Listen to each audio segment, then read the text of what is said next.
Minister of Education and Youth, Favour Williams, says various stakeholders within the education sector are collaborating to implement psychosocial, socio-emotional learning activities to help reduce violence in schools.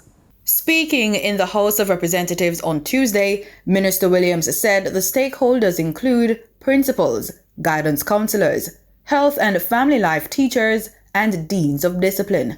We have developed a model that was shared with all schools, and we ask that the focus be given to our high schools, and in particular our fourth form students in this first round of these psychosocial and socio-emotional learning activities.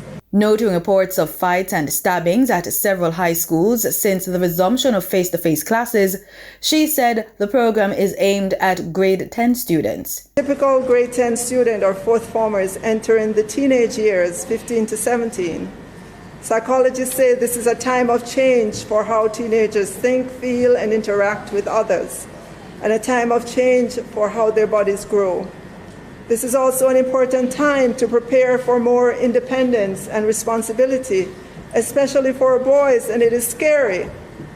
It is a really, really rough time mentally for our grade 10. The minister informed that an intervention will be held from April 25 to April 29, 2022, under the theme Embracing a Winning Well-Being.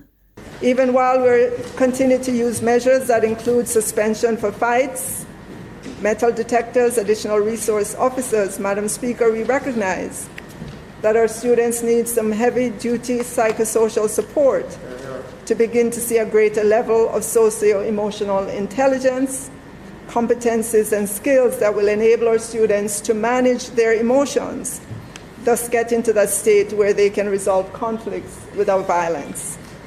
The Education and Youth Minister was making her contribution to the 2022-2023 sectoral debate in the House of Representatives this week.